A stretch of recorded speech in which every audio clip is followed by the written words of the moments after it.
The crown prince has fallen in love with the mute maiden who saved him and is resolutely insisting on annulling our engagement. With good intentions, I advised, the mute maiden is solitary and vulnerable. Perhaps it would be wise to take her as a concubine first. The mute maiden, feeling humiliated, succumbed to shame and took her own life. A decade later, upon securing his position on the throne, the crown prince's first decree was to depose me as empress and annihilate my entire clan. "This is what you owe to Roro," he declared. Upon awakening once more, it was the occasion of my 16th birthday celebration. The esteemed guest inquired what my wishes were. "I only wish for His Highness the Crown Prince and Miss Lu to grow old together and be eternally united in heart." I humbly bowed and implored, "Your Majesty, please grant the union for the two." I met my demise on a snowy day. Originally, I could have endured until the arrival of spring next year, but Chu Heng could no longer wait. The dagger pierced my chest inch by inch, blood staining the bed beneath me. Yet his resentment remained unquenched. He twisted the hilt, the cold dagger stirring my flesh and blood. The pain was so intense that I could scarcely breathe, yet I stubbornly inquired, "Why?" I could not comprehend. We had known each other since childhood, a bond woven in innocence. For over a decade, my family had been loyal to the throne, supporting him unwaveringly. Before he consolidated imperial power, I had voluntarily surrendered military authority, accepting blame for the transgressions. Yet, he still sought a baseless accusation to condemn the entire Xie clan to annihilation. "Why, Chu Heng?" I grasped his wrist tightly. His complexion was paler than the bleak snow outside. Despite being the one to wield the dagger, he bore the expression of someone wronged by me. "This is what you all owe Roro." He gritted his teeth. Roro? Luru? The memory was so distant that it took considerable effort to recall her name, along with the delicate face it belonged to, swaying like a slender willow in the wind. I couldn't help but laugh. 10 years had passed, and it turned out that Chu Heng had never forgotten her. He had attributed her death to me, to the entire Xie family. "Chu Heng, you truly are a fool."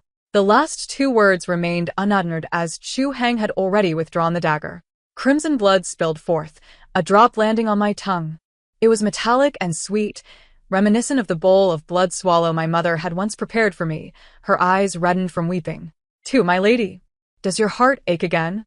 The ethereal snow had vanished. The bone-chilling cold had dissipated. The spring sun shone brightly, bustling with life. It was my 16th birthday celebration. Indeed. Perhaps heaven had finally opened its eyes. When I closed one and opened the other, I found that I had not perished. Not only had I survived, but I had also returned to the year of my 16th birthday. This was the year my brother had achieved victory in battle, and my father had made significant contributions in managing a flood. It was the year I had yet to wed Chu Heng. How could there be no heartache? Laughter echoed from behind me. Just yesterday, His Highness the Crown Prince knelt at the gate of the Hall of Governance all night, seeking to annul the marriage with the Ministry of Rights. Hong Yen turned to approach, but I stopped her. Yet it was not merely about annulling our engagement.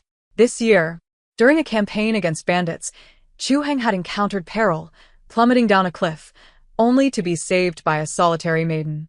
The maiden was beautiful and gentle, enduring hardships to rescue him, suffering physical harm and losing her sweet voice in the process.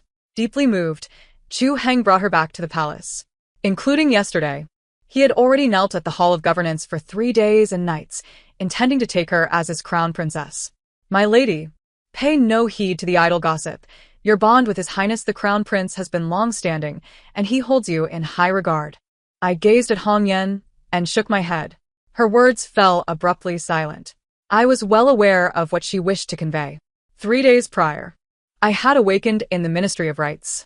In just 3 days, I had managed to unravel the threads of my past life, and this one. "My lady." Hong Yen suddenly brightened, whispering, "His Highness the Crown Prince is here." 3. I looked up to see Chu Heng, donned in his princely attire, making his way toward me amidst a throng of admirers. The murmurs faded away in an instant. Chu Heng and I had grown up together, our engagement set before birth. Whenever someone dared to speak ill of me, he was the first to defend me. When he erred and faced punishment, I was always the first to plead for his clemency. Until now, no one would have doubted that I was Chu Heng's one true love. the sole candidate for crown princess. But today, on my 16th birthday, he brought another woman with him. Lu Ru, slender and delicate, clung to his side like a startled bird. Despite having knelt all night, he showed no signs of fatigue. Instead, a smile graced his lips as he whispered something tenderly into her ear. She turned to me, her expression transforming into one of panic and helplessness, and took several strides forward before kneeling before me with a resounding thud. For, indeed, it was an exact replica of my previous life. Even the tear teetering on her eyelashes was identical. In my former life, I had been bewitched by her seemingly pitiful demeanor, genuinely scheming for her and Chu Heng. Born into the Xie family, with a fiancé who was the crown prince, I had never dared to dream of one life, one couple. Her appearance filled me with bittersweet feelings, yet I maintained my composure. When Chu Heng sought to dissolve our engagement, I did not weep or wail. Instead, out of years of affection, I earnestly offered a few words of counsel.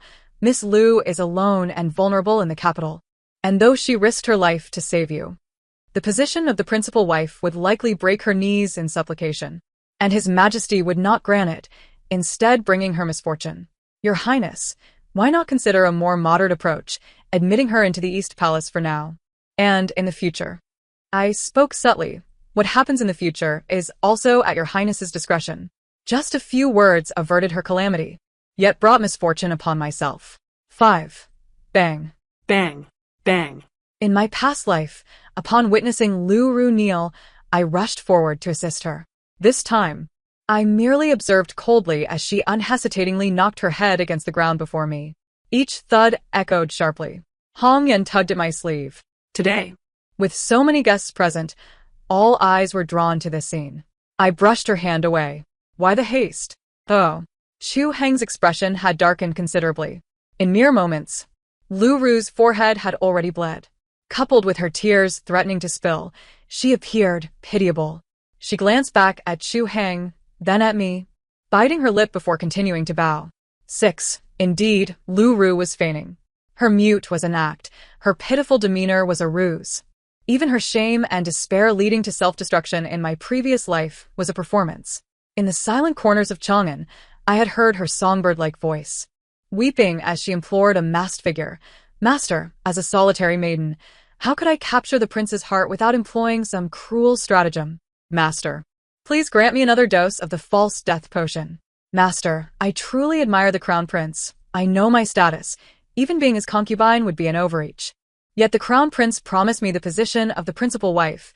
I must maneuver this matter to ensure he feels indebted to me. Master, please assist me. Just one false death, and the crown prince will forever remember his debt to me. How adept she was at deception. She had fooled Chu Heng, deceived me, and duped all the dignitaries in the capital. I once asked Chu Heng why he was solely enamored with Lu Ru. From the moment I was born a prince, everyone catered to me, lavished me with affection. They respect and love me, all because of my princely status. Even you, Xuan. Would you still love me if I were not a prince? His words had left me speechless. If he were not a prince, we would not have had an engagement, nor would we have grown up together. How could love exist? Only Roro. She was willing to risk her life for me before knowing my identity. Xuan, how could I resist such pure love? I was nearly ensnared by his reasoning. As a daughter of a noble family, I had always pondered deeply. I had to consider my parents, my family. I would not easily risk my life for anyone. We had all overlooked another possibility. Even if Chu Heng fell from a cliff, his attire alone would signify his esteemed status, be it a gentleman, an heir, or a prince. Lu Ru had determined from the outset that she would ascend to this lofty branch. 7. Enough. Chu Heng's reprimand echoed. The surroundings fell silent. Lu Ru trembled, raising her head to gaze at me with feigned innocence. The implication was unmistakable. She had shattered my engagement, leaving me a laughingstock in the capital, and she felt guilty. I remained silent, for she will not cease her incessant chatter. Very well, let her continue. I raise an eyebrow lightly, casting my gaze downward as I sip my tea. Lu Roa grits her teeth, leaning forward as if to strike again. Suddenly, Chu Heng steps forward, swatting the teacup from my grasp.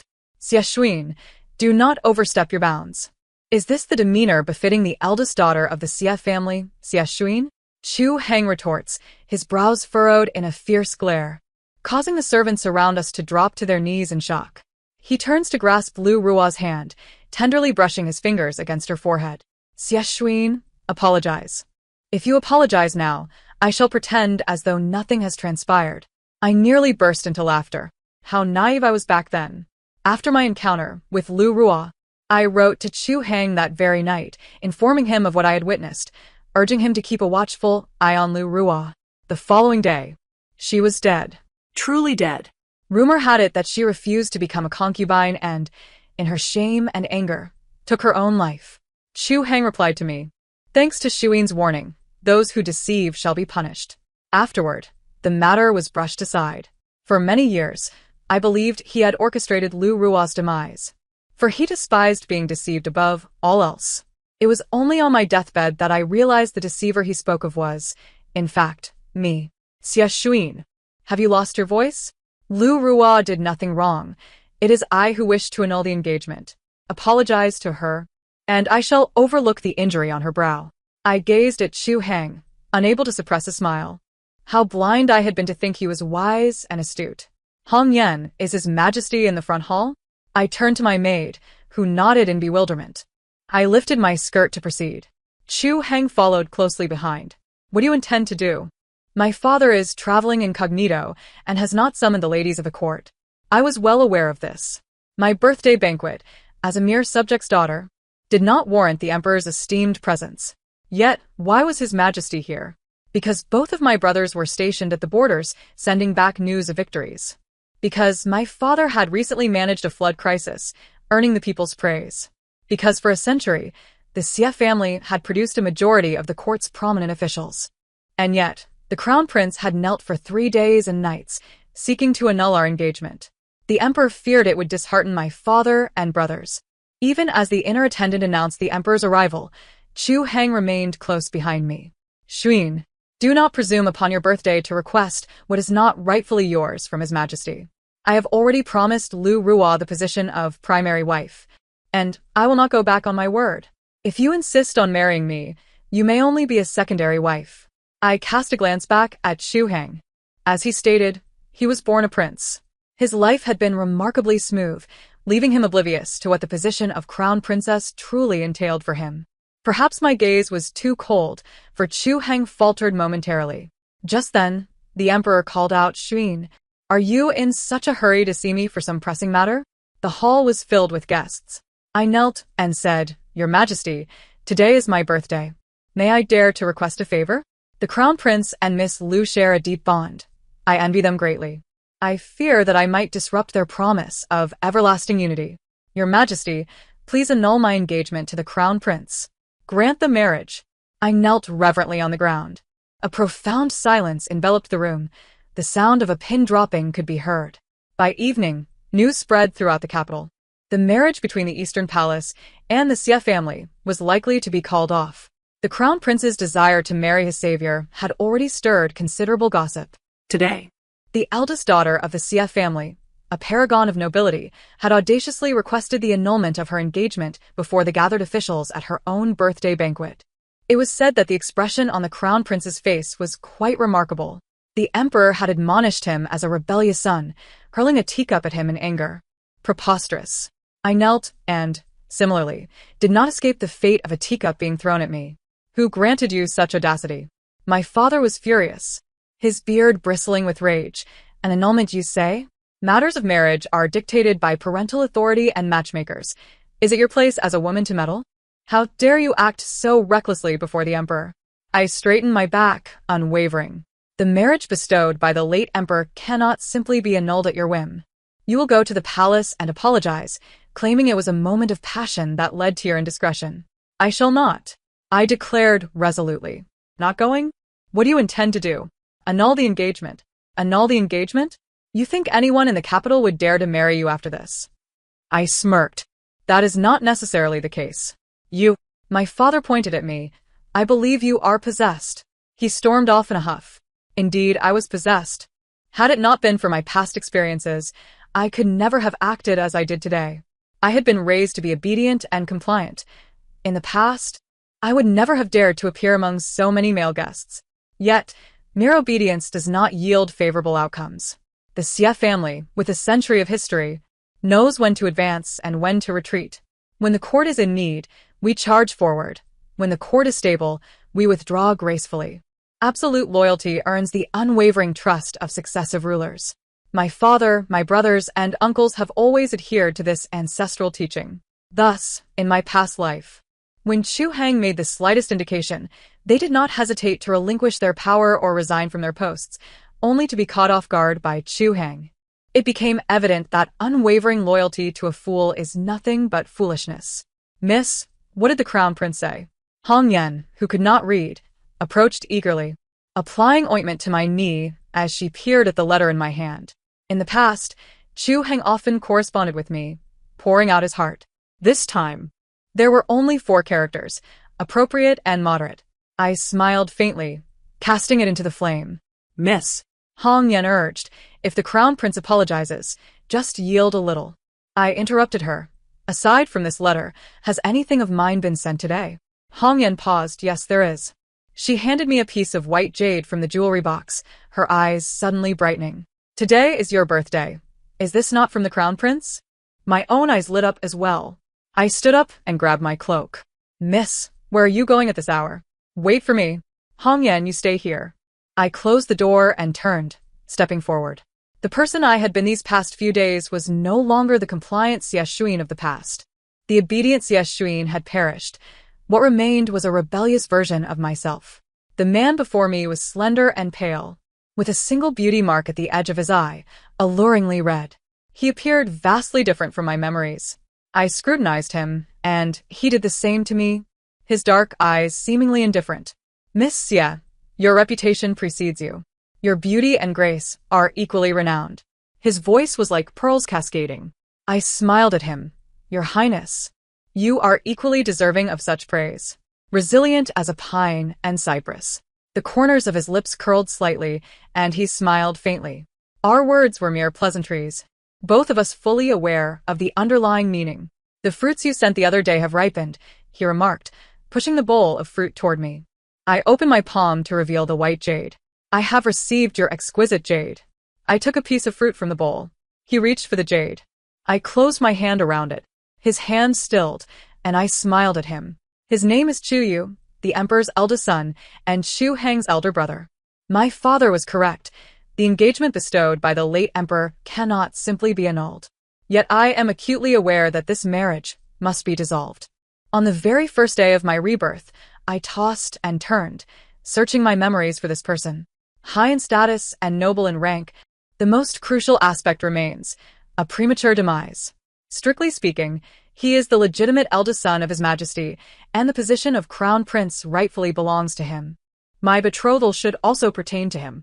However, his mother was frail and passed away shortly after giving birth. He too was beset by illness. Before he had reached his first birthday, the State Master had ominously predicted that this child would not survive past 18. Thus, the Crown Prince's position was destined to elude him. In his previous life, though he did surpass 18, he barely managed to live an additional 6 years. Yet, it was evident that he harbored ambitions. He never took a wife nor sired any children. Upon his passing, the wealth within his estate exceeded half of the national treasury. One cannot fathom the spectacle had he lived a few more years or enjoyed robust health. What does Miss Xie imply? Chu Yu's dark, brooding eyes regarded me intently. The Xie family, particularly Shuin, has a profound disdain for fools. I raised an eyebrow at him. Before we forge an alliance, allow me to witness your capabilities. Chu Yu smiled, a genuine smile that momentarily illuminated his pallid visage. He slowly raised his cup and took a sip of tea. In times past, clandestine dealings would have been deemed treasonous for the likes of Xie Shuin. Yet, I find myself in need of an ally, one endowed with wisdom. The capital remains tranquil. Rumors have circulated for several days, only to collapse under their own weight. How could the union between the Eastern Palace and the Xie family possibly falter? The legitimate daughter of the Xie clan is destined to become the empress. Who would dare marry if the crown prince remains unmarried? Chu Hang is currently in high spirits. His Majesty has not regarded him with favor, so he is taken to hunting with Lu Ruo Chun. With his absence from the capital, He remains oblivious to the rampant transactions between merchants that have transpired in just a month. Or perhaps, even if he were present, he would not pay heed, for the Eastern Palace is not in want of silver.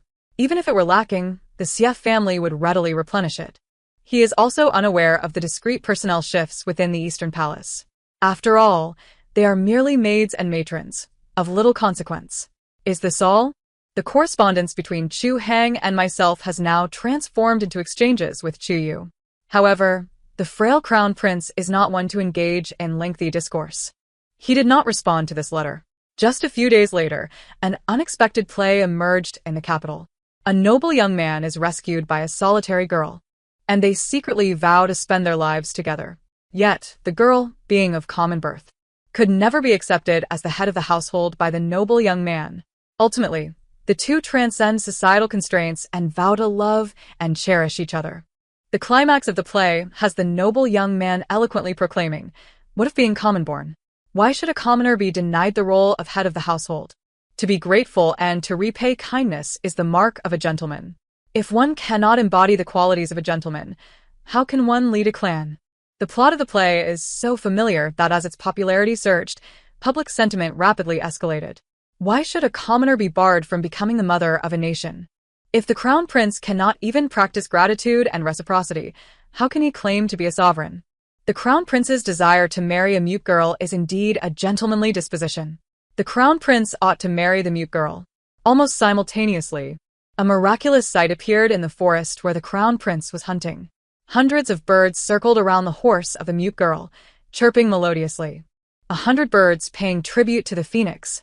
Thus, upon returning to the capital, the crown prince was welcomed by the populace. He embraced the mute girl before him, brimming with vigor. It is rather clever, using public sentiment as leverage to compel His Majesty to concede. Moreover, it serves three purposes. It obstructs Chu Hang's prospects, severs my father's retreat, and sows discord between Chu Hang and His Majesty. The spectacle of 100 birds paying tribute is merely a farce to manipulate the hearts of the people. His Majesty would not suspect the reclusive Chu Yu. He would only attribute this to Chu Hang's machinations. As for Chu Hang, in his excitement, he likely believes himself favored by destiny. How is it? Not bad. Is this all? I smiled lightly, sending a piece of white jade out. Bestow a gift of a papaya, and it shall be returned with a precious gem. Not for reward, but rather in eternal goodwill. I appended a note. Your Highness, do not hesitate to press your advantage. Miss Xie, have you made up your mind? Naturally.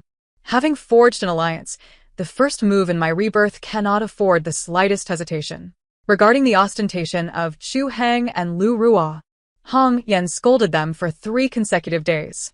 Yet, shameless was the most scathing term she could muster. This time, the capital was devoid of rumors. Everyone was convinced that the marriage between the legitimate daughter of the Xie family and the Eastern Palace would surely be annulled. They awaited the spectacle with bated breath.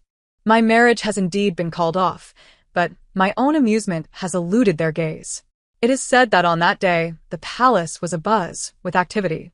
Chu Hang brought with him a few scholars from the common folk who supported the mute girl as a consort, witnesses to the 100 birds paying tribute, along with several esteemed monks. A throng of individuals knelt at the entrance of the Hall of Governance. My father, upon receiving the news, hurriedly assembled several uncles and disciples to enter the palace. The Xie family, after a century, had never faced such humiliation. Your Majesty, since the Crown Prince has made his intentions clear, please grant him this wish. We bear no grievances. A throng knelt once more, for the sake of a mute girl. Such disgrace was wrought. His Majesty, having felt anger and frustration, found himself at a loss. Yet, as the rumors in the city suggested, who would dare marry the legitimate daughter of the Xie family, who had been engaged to the Crown Prince for over a decade and held half the power within the court? Would this ruin Xie Shuin's life? And how would His Majesty face his loyal subjects thereafter? Would the century-long harmony between the Xie family and the royal family be irrevocably shattered? Just when matters reached an impasse, an unexpected figure emerged, one who took everyone by surprise. In fact, that day I had deliberately sent a note to Chu Yu. Dress well. Do not be deceived by my father's stern demeanor. He is most judgmental based on appearances. Thus, When that person made his entrance, he was strikingly handsome, ethereal as a painting, as if descended from the heavens. When he knelt, the crowd finally comprehended. This was the frail crown prince, long forgotten by many. Upon opening his mouth, he astonished all. "Father, I request to marry Xie as my wife." With this declaration, the stalemate was broken. His Majesty suddenly realized he had overlooked another son, despite his frail health. He had already surpassed the State Master's prediction of 18 years. My father, noticing the Crown Prince's remarkable transformation after years of absence, found him far more pleasing to the eye than the bewitched Crown Prince. In that shared glance between ruler and minister, an understanding passed between them. Only the Crown Prince, it is said, wore an expression of shock, nearly rising in disbelief. Before he could utter a word, His Majesty had already issued an imperial decree to annul the marriage contract between Xie and the Crown Prince, bestowing it instead upon the Crown Prince. Furthermore, the Crown Prince was to wed the mute girl, Lu Ruo, on a date to be determined. Thus, the matter was resolved. When I received the imperial edict, a long-forgotten joy blossomed within me. The first move had unfolded so smoothly, far beyond my expectations. This highlights the importance of choosing the right ally. Just as I secured the edict, Chu Heng arrived. Instead of pursuing Lu Ruo with affection, he sought to bring me misfortune. I commanded no entry for the Crown Prince and dogs. Regrettably, only the Hong Yen from my courtyard dared to utter such words to him. Chu Heng seated outside the courtyard. "Xie, you must have lost your mind. I come with good intentions to warn you. Chu Yu is but a useless man. If you know what is good for you, find a way to annul the marriage. Otherwise, you shall have cause to weep in the future." I remained in high spirits, too pleased to even raise an eyebrow at him. Instead, I slowly opened the note in my hand. "When shall we proceed with the second move? This ally of mine is, indeed, far more diligent than the one outside." I took up my brush. "No hurry. Please enjoy the unfolding drama." Before Chu Heng ended my life, he had spoken many words to me. Yet the pain rendered much of it unclear. The most vivid memory remains one phrase. "If it were not for you, if it were not for the Xie family, Ruo Chu and I could have cherished each other until our hair turned white. In this lifetime, there is no me, no Xie family. I shall see how he and Lu Ruo can remain devoted to each other until old age." Within the chamber, the fragrance of tea wafts delicately. With the outbreak of the epidemic in the south, it is commendable for His Highness the Crown Prince to provide aid to those in need, but is it appropriate to bring along female companions? What is inappropriate about it? Although the mute princess has yet to be formally wed, she is a favored one, blessed by heaven. I have heard she possesses medical skills. Perhaps she can benefit the people. The tea house is never short of those who discuss current affairs. Is this what you call a good show? The Crown Prince is heading south to provide disaster relief, accompanied by the yet-to-be-wed mute. The city buzzes with gossip. I raise my brow and sip my tea. Certainly not merely that. The tea is exquisite, yet fortunate are those with blind eyes. Chu Yu suddenly chuckles. I lift my gaze.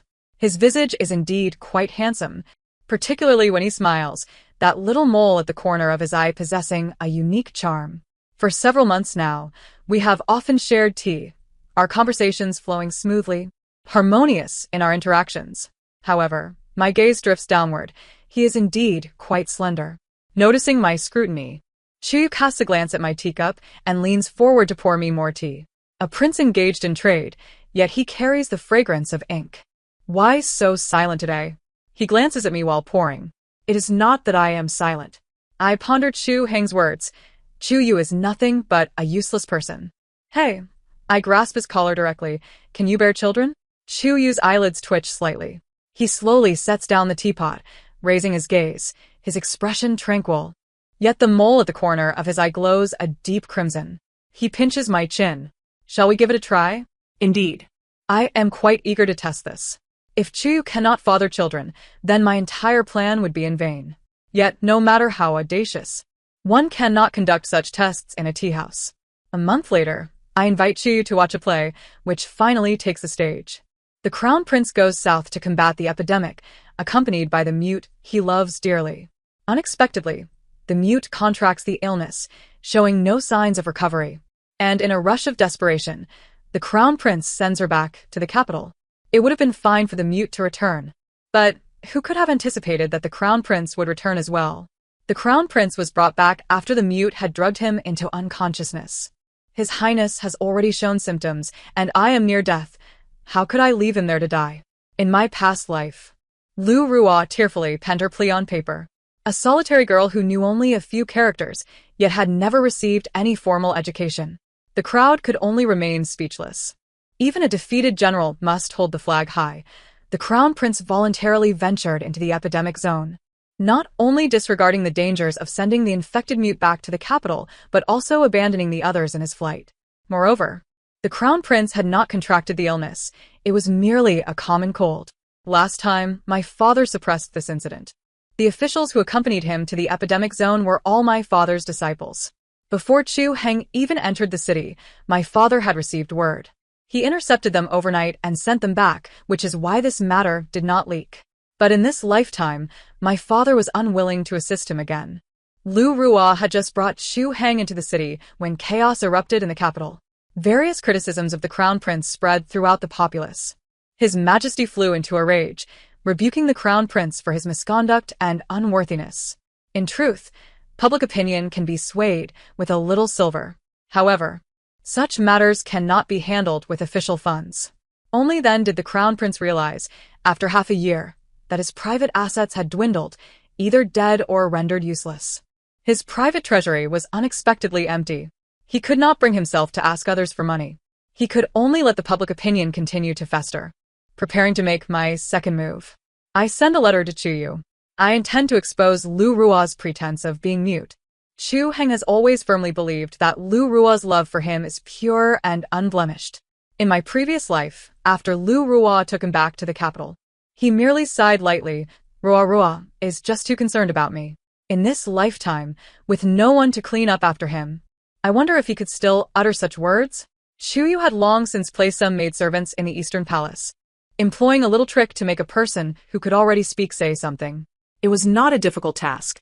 I had initially planned to make a fuss over the epidemic, merely to frighten her. Little did I know that before I could even begin to scheme, someone would unwittingly walk into my trap. It is said that one evening, the crown prince, scolded by the populace, berated by officials, and chastised by his majesty, was in a state of deep frustration. He had not visited his beloved Rua's courtyard for 5 consecutive days. The Eastern Palace is vast, with an artificial lake and an arched bridge. That night, Lu Rua, true to her name, sat weeping on the stone railing of the bridge, gesturing to the crown prince. It is Rua who is unwise. Rua has implicated his highness, and Rua is willing to atone. Your highness. In the next life, Rua will repay your highness's deep affection. With a splash, she leapt into the lake. The crown prince, deeply enamored, naturally followed suit. Yet, whether it was the late hour or the crown prince's habitual blindness, he floundered in the water for quite some time without retrieving her. For a performance to be convincing, Lu Rua truly could not swim. After thrashing about, she could not wait for someone to come to her rescue. In that critical moment, her instinct for survival prevailed, and she cried out in desperation, "Help! Help! Your Highness, Rua is here." It is said that the expression on the crown prince's face at that moment was quite the spectacle. Unfortunately, he was a sight to behold 3 times, while I witnessed none of it. Following this, the Eastern Palace was filled with either shouts of anger or cries of despair. Within a few days, it had stirred up commotion at the Hall of Governance. The crown prince knelt and could not rise. "Father, please retract your decree. I wish to break off the engagement. My mother taught me from a young age that as a woman, especially one from a prominent family, love is terrifying. One should only love 7 parts, leaving 3 parts behind." Did no one teach the crown prince this? Perhaps not. Or perhaps he was spoiled from a young age. The empress, though a secondary wife, is beautiful and charming, enjoying the emperor's utmost favor. The emperor previously had a beloved eldest son bedridden with illness and several delicate princesses. It was only when the crown prince turned 14 that a younger prince was born. The crown prince naturally occupied all royal resources and presumed that everyone and everything should revolve around him. Whoever he wished to marry, he must certainly have. Whoever he did not wish to marry, could not cling to him. The emperor, nearly fainting with anger, directly drew the imperial sword. The city was in an uproar. The one he wished to marry was him. The wedding date was imminent. Yet he declared he would not marry. How would the people view him? How would they regard the emperor's decree? Of course, he did not truly wield the sword to strike. He kicked him a few times to make him leave. When Chu Heng left, he came rolling into my courtyard. At that time, I had just finished testing with Chu Yu and had no desire to move. However, he knocked so loudly at the door that it shook the heavens. When I finally opened the door, I beheld the spectacle on the crown prince's face. To speak of Chu Yu, he possesses a certain sharpness unique to princes. Seeing me about to rise, he firmly bit my neck a couple of times. Chu Heng evidently witnessed this. His eyes were filled with shock, surprise, and a hint of obscurity. It took him a long while to find his voice. Shu Yin. You too. I adjusted my collar and tilted my head to look at him. I had grown weary of living by the rules. What was wrong with straying from the norm? Chu Heng suddenly became enraged. You are not yet married. Do you have any sense of shame? Your Highness. That statement is inappropriate. Just as I was about to speak, a melodious voice came from the inner chamber. You are engaging in illicit relations with that mute. What of it? Chu Heng did not expect someone to still be in my room, his face flushing red and pale in succession. I am not like your Highness, breaking off an engagement today with one, and tomorrow with another. Those whom I desire, I am steadfast in my commitment. Chu Heng's face was devoid of color. Furthermore, it is not Shuyin that you should call, he admonished. You ought to address her as royal sister-in-law. His lips trembled, yet words eluded him. I had anticipated him calling out for royal sister-in-law. How dull. I crossed my arms and closed the door. Shuyin, Chu Heng pressed against the door. Shuyin, Lu Ruo deceived me. Shuyin, she is the one who has meddled, leading us to this predicament. Shuyin, heed my words. Just days ago, I dreamt it was I who married you. Madam, Chu Yu abruptly altered his address. The blanket has grown cold. I am frail and chilled. Your Highness, would it not be better to enter and speak with the Grand Master? Chu Heng fell silent. I shut the door. Afterward, Chu Heng, having suffered some profound shock, fell ill upon returning. The bustling activity of the Hall of Governance was absent, and the Eastern Palace was devoid of its usual vibrancy. Yet, preparations for my wedding with Chu Yu kept me occupied. One day, as I was sorting out my dowry, an unexpected visitor arrived. Lu Ruo knelt before me, weeping like a child. Miss Xie, you must go to the Eastern Palace and see the prince. I sidestepped, pulling my skirt away from her grasp. Miss Xie, the prince is gravely ill. He cannot awaken, calling out your name in his dreams. You must see him. Perhaps he will awaken. Hearing Lu Ruo's voice for the second time in 2 lifetimes was indeed a rarity. I looked down upon her, disinclined to respond. Miss Xie, your childhood bond with the prince, please do go to the Eastern Palace. Lu Ruo began to bow repeatedly. It is the wish of a mere commoner. If you but nod, I would willingly become his concubine. Miss Xie, I implore you. Just as I furrowed my brow, a sharp voice cut through the air. Who is responsible for this? What commoners are allowed into the manor? After calling the crown prince a dog, Hong Yan had grown increasingly audacious. Steward, expel her. Lu Ruo was driven from the manor and never permitted to return. It was a trivial matter, yet the more I ponder her words, the more I sense something amiss. Chu Heng fell ill and called my name? He had never held such deep feelings for me. Moreover, he had previously mentioned dreaming of marrying me. Could it be? My second chance at life was already peculiar. What was impossible? Yet, if he were to recall his past life, how would I execute my third move? Initially, I had boasted to Chu Yu that as long as he allied with me, it would merely require 3 moves to reclaim what was rightfully his. I could never allow Chu Heng to live peacefully as the crown prince after the tragic fate he met in the last life. Even ascending the throne was out of the question. I had someone keeping a watchful eye on the Eastern Palace. Chu Heng had awakened, appearing unremarkable. The Eastern Palace remained uneventful. The Hall of Governance stood empty. Chu Heng no longer sought to annul the engagement, but instead postponed his wedding with Lu Ruo. This, in turn, unsettled me further. Chu Heng's nature was such that he would not relent until he achieved his goals. His postponement of the wedding, was it because he knew the days were numbered? My third move was to be executed on a certain night a month hence. On that night, The emperor departed this world quietly, carried away by the autumn winds. Historically, the night of an emperor's passing is of utmost significance. Yet, in Chu Heng's case, it was an exception. He had no rivals. In the previous life, the emperor had passed away in his sleep, only discovered by the eunuchs upon morning's light. Chu Heng transitioned to the throne without turmoil. But in this life, there was Chu Yu. There was me. Provided my third move was executed with precision, ousting Chu Heng would not be a difficult task. I had prepared everything according to plan. I engaged in deep discussions with my father. I provided Chu Yu with diagrams for palace defenses. I wrote letters to my two elder brothers. The Eastern Palace continued its routine. Chu Heng attended court as usual, while Lu Ruo wept incessantly. Before long, a month had passed. As night fell, I handed a letter to Chu Heng. At the hour of the rat, by the moat. Chu Heng and I indeed shared some fond memories. Before Lu Ruo's arrival, he accompanied me each year on my birthday to release lanterns by the moat. In our youth, lacking the shyness of adulthood, I would voice my wishes aloud. In but a few days, the desired items would arrive from the Eastern Palace. As we matured, I ceased to vocalize my wishes, yet Chu Heng always managed to glean my preferences through others. When I arrived at the moat, he was already there. With a single glance, I knew my suspicions were confirmed. The youthful crown prince, fresh to his role, bore a different gaze than that of a man who had ruled for a decade. Xuan, it has been some years since I last visited this place.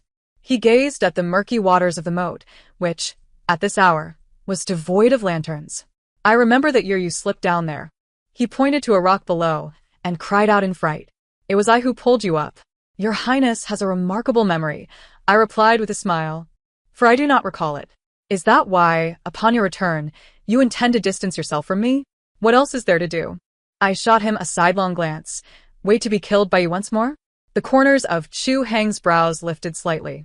His voice lowered. Xuan, I have wronged you. It was the Chun clan. It was only when I pursued the Chun clan that I learned Lu Ruo's maidservant hailed from there. Upon discovering her feigned death plot, I altered her medicine and framed the Xie clan. I trusted you, which is why I did not rescue her in time, yet she truly died. I was not inclined to listen. The past was riddled with enigmas, and it was obvious, without even thinking. But what did knowing the truth matter? He had already done what should not have been done. Even if she took her life in shame due to my urging you to take her as a concubine. What of it? I regarded Chu Heng coldly. Chu Heng, the decision to take her as a concubine lies in your hands. You saw the emperor's firm refusal, and you wavered, did you not? Yet you would annihilate my entire family due to my well-meaning suggestion. I thought, I do not wish to hear it. The autumn wind blew cold. Chu Heng gazed at me intently, then suddenly smiled. I understand where the issue lies. He pulled me forward and halted before a large tree. To my surprise, he had also brought Lu Ruo. Her hands and feet were bound, her mouth gagged, tied to the trunk. Lu Ruo's eyes were already red from crying. Upon seeing us, she made muffled sounds, tears streaming down her face. To deceive the lonely, one must be punished. In the blink of an eye, Chu Heng drew the sword at his waist. A swift strike to her throat. This was the so-called love he professed.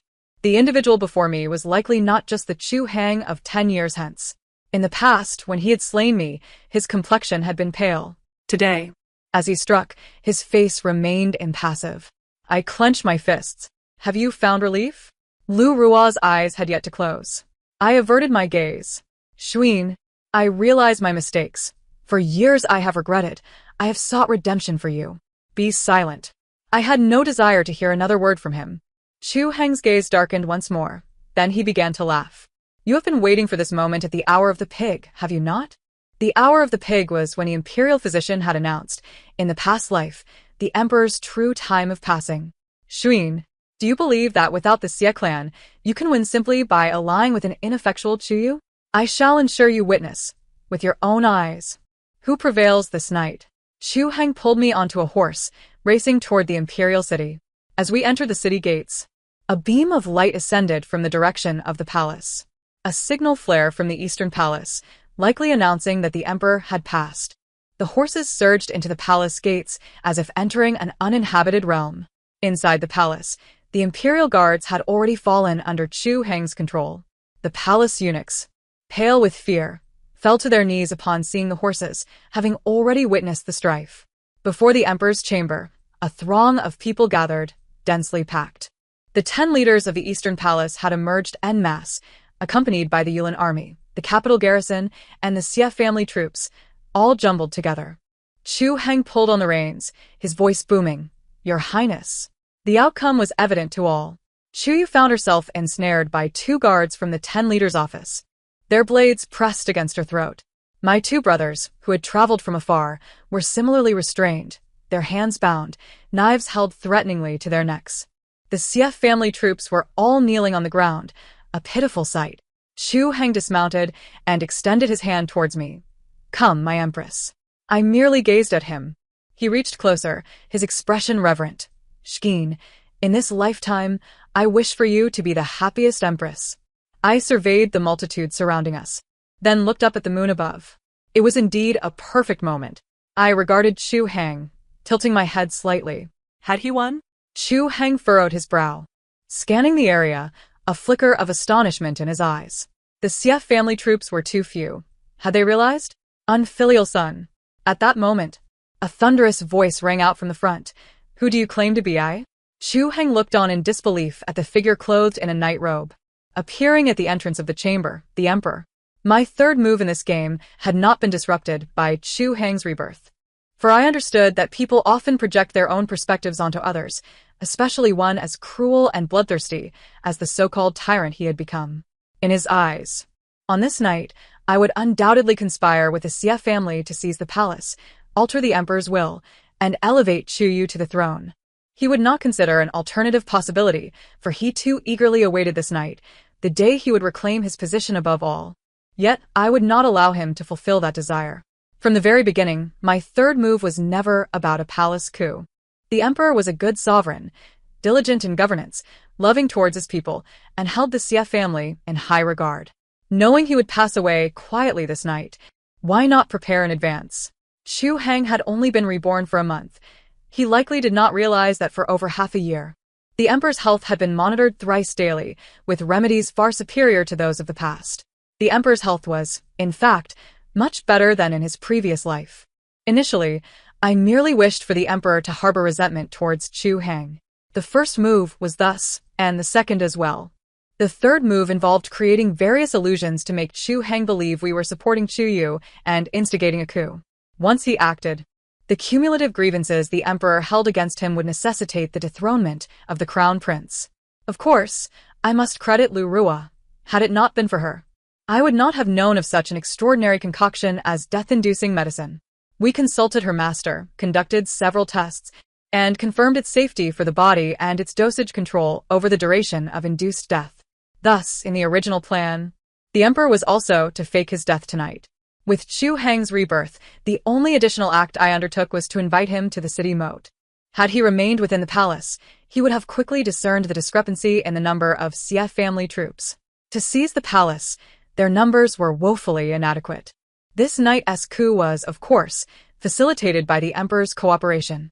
He trusted my father, who suggested that Chu Heng might harbor ulterior motives, and thus the emperor deemed it worth a trial. Little did he know that the medicine would lead him to fake his death, unaware that it was all part of our audacious scheme. My next encounter with Chu Heng would be 3 months later, in the dungeon.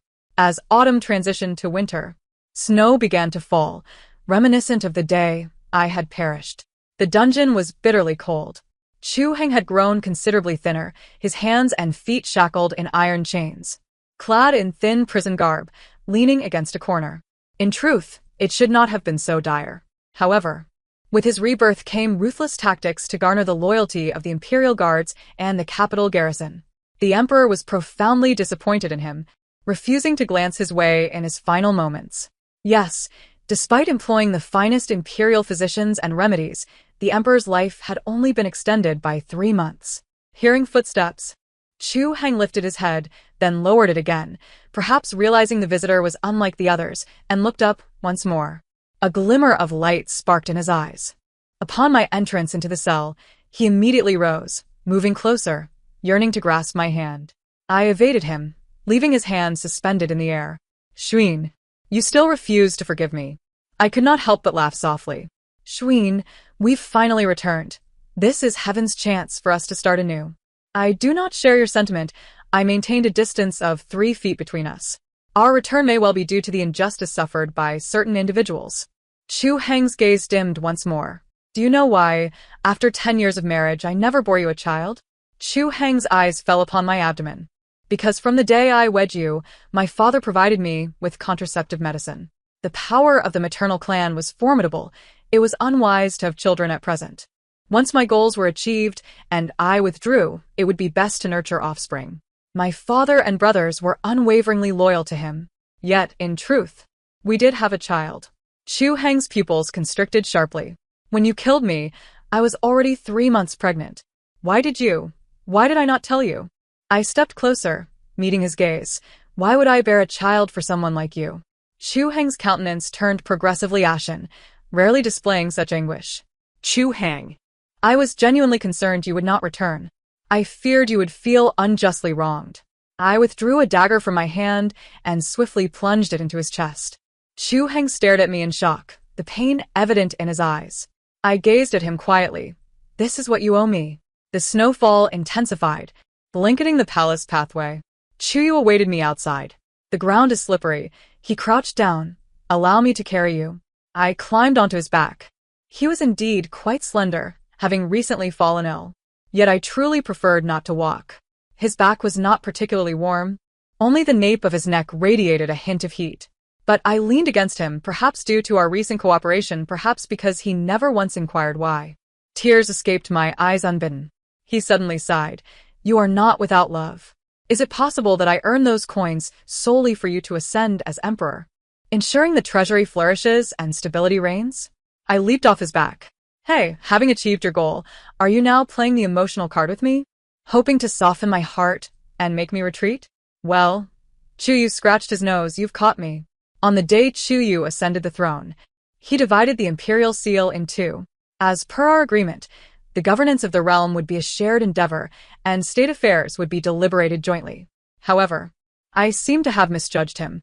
He did not appear particularly enthusiastic about the role of emperor. He first humbly expressed his lack of energy, promoting my father to regent, delegating most state affairs to him. Subsequently, he casually handed me the other half of the imperial seal. I rather enjoyed discussing matters with him. Engaging with an astute individual was delightful. Half a year later, I found myself with child. He became increasingly disengaged from court affairs, often found wherever I was. When questioned, he would say, my father-in-law is present, worry not. How amusing. I had once dubbed him ambitious. The birth of the child went smoothly. It was a prince. Chuyu was overjoyed, cradling the child day in and day out. He wished to directly confer the title of crown prince. Naturally, I thought of Chu Heng and shook my head.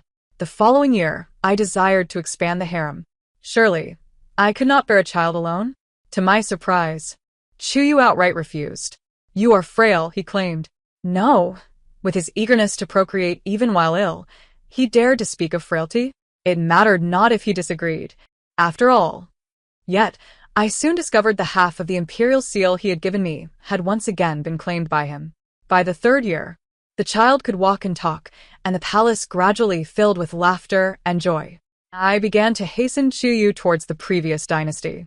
My father, having aged, could hardly endure the burden of handling everything himself. I sought a half of the imperial seal, not out of a profound interest in state affairs, but rather because once bitten by a snake, one fears the rope for 10 years. In the 4th year, I found myself expecting once more. Time seemed to have never passed so swiftly. Occasionally, Chuyu would inquire, how many years do I have left to live? See, he is quite astute. His silence does not imply ignorance of my peculiarities. When he asked, I replied, only until tomorrow. Hurry then, when you are gone. I shall use your wealth to indulge an entire palace of male concubines. You know me, I am most unconventional. In the 5th year, our 2nd child was born, a little princess. Chuyu's face radiated joy, and he proposed, why not establish a crown princess instead of a crown prince? I chose to disregard him. In that 5th year, Chuyu turned 25, having lived a year longer than in his previous life. Surprisingly, I felt no discontent. After all, My original plan was to leave behind offspring for my father. Chuyu was perfectly suited for such a role, requiring no effort on my part.